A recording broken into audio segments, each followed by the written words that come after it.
Thank you. Good afternoon. Thank you for joining me here today. Prince George's County is fortunate to have some of the most beautiful parks and recreation facilities in the region. In fact, the people of the region often talk about how well our parks are maintained and call them one of the best kept secrets in the county.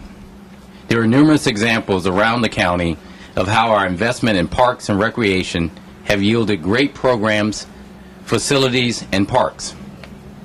We have 591 parks that cover 27,000 square miles and 100 playgrounds, athletic fields, trails, pools, courts, as well as incredible education, business development facilities, such as the facility we're standing in front of today, the Southern Regional Technology Center.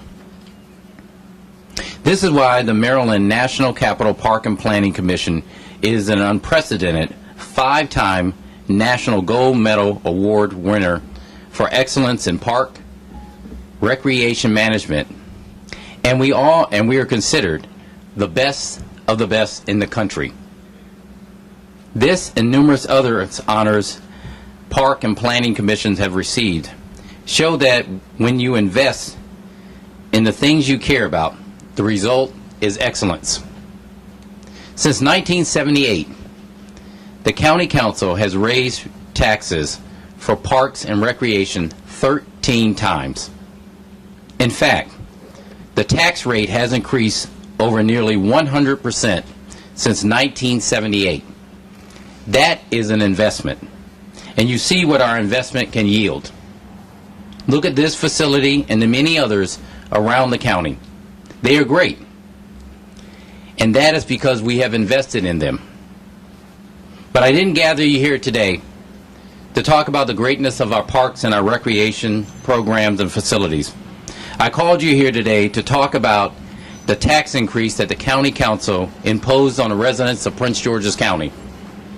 The tax increase the county approved last week for park and planning is a 5% property tax increase over the current rate.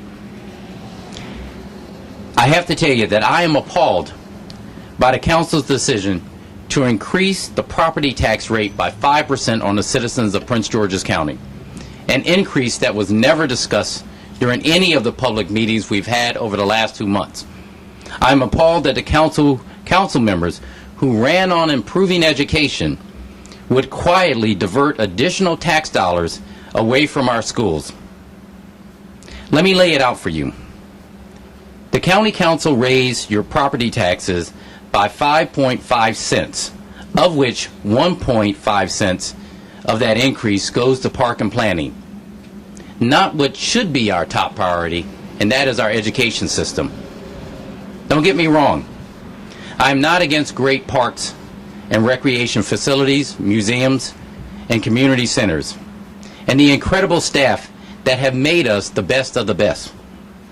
In fact, I am proud of what we have achieved in our park and planning facilities. But I believe that we should invest our tax dollars where we will get the greatest yield of return, and that is our education system. It is not fiscally prudent to invest more dollars in park and planning at this time. It is not necessary, it is not practical, it is not strategic or visionary, and it is not an unfunded mandate from the state. So today, I am vetoing this tax increase because we are going to increase taxes. If we're going to increase taxes, we should invest those dollars in our education system. I am vetoing this tax increase because it was never discussed as an option to the taxpayers so that they can scrutinize it. This is important. This is an important time for this county, and I am still reviewing the rest of the budget. But I want the citizens of Prince George's County to know that whatever I decide about the rest of the budget, that the people of this great county and their welfare today and into the future will drive my decision. Martin Luther King once said, "The time is always right to do what is right." Ladies and gentlemen, Ladies and gentlemen, it is right to invest in our children and ourselves. And it is not right to invest, it is not right to raise property taxes for park and planning. That is why I am going to veto this bill today. With that, I will take out my trusty pen. Special veto pen. See it right there. And vetoing this property tax increase that is not going toward education and sending it back to the council. I would urge all citizens to call their council member and tell them that you cannot afford a property tax increase at this time. And if you're going to increase taxes, it should be toward our number one priority, that is education.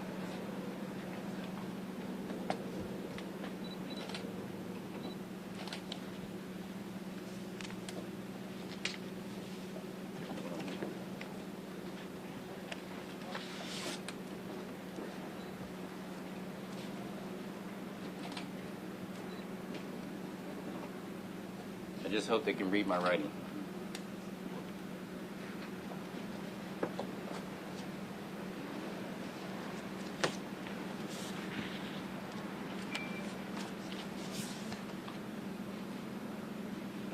Leave that out there for you. Because of the foreclosure rate in the county, because of other issues, this was not the time.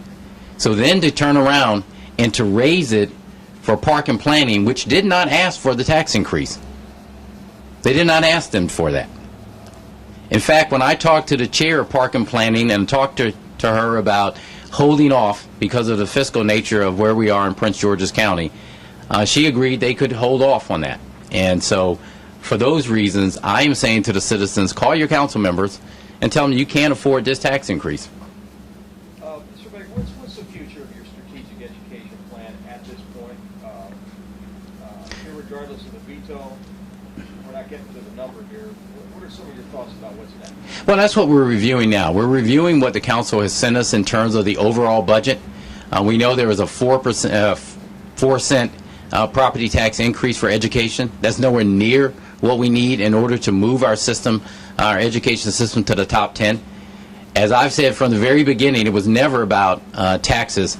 It was about improving our education system and moving us from the bottom to the top.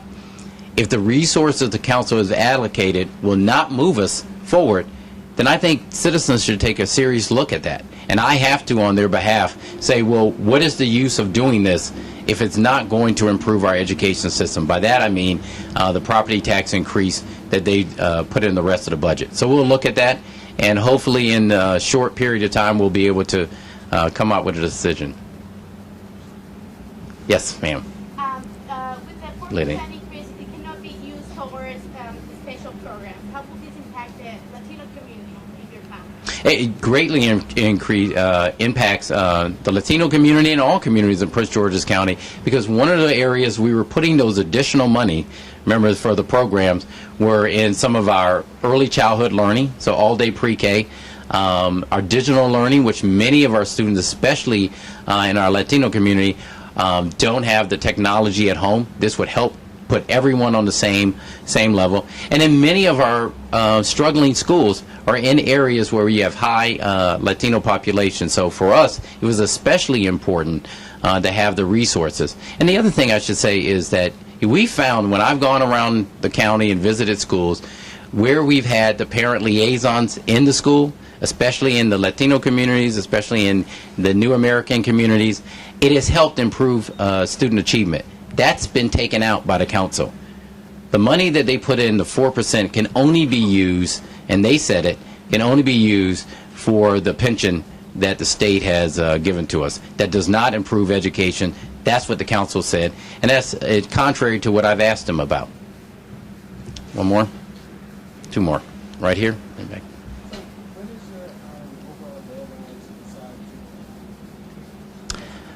I believe we have to make a decision on the budget by next Tuesday. So I think that's the 16th.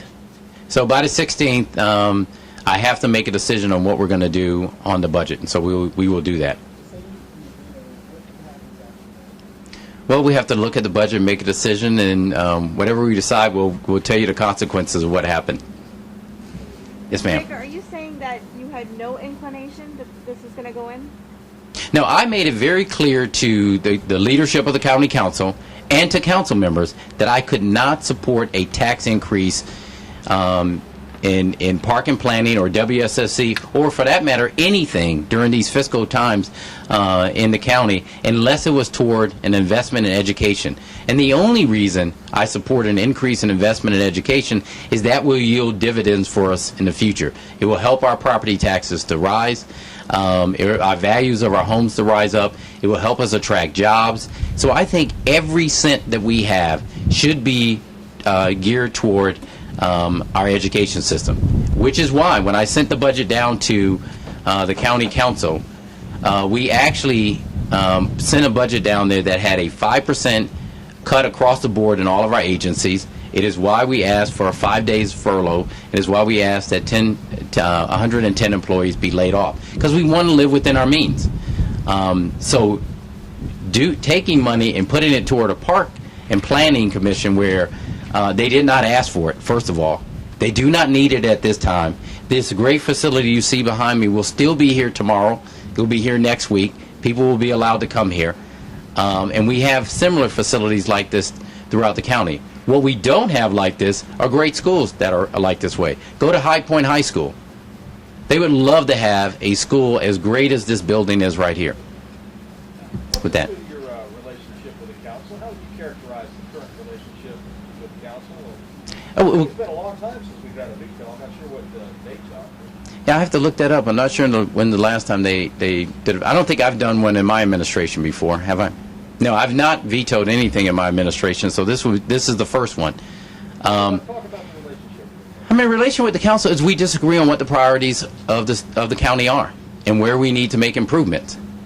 I think they were absolutely correct. Chairman Franklin was correct in his assessment of me. He said I was myopic about education. He's right. Education is the one area in Prince George's County where we've consistently fallen down. We've improved in public safety. We've improved in health. We've improved in economic development. The thing that we have left is education. And so we disagree fundamentally on what would move this county forward. And I think that's it. We have a disagreement on what is in the best interest, the long-term best interest of Prince George's County. But my job as county executive is to make the best decision for the citizens here. And the best decision is to be honest with people and say, it is not time to raise your taxes for more park and planning facilities. We don't need it. We don't need it at this time. We can tighten our belt. We can look at doing that in the future. Thank you very much.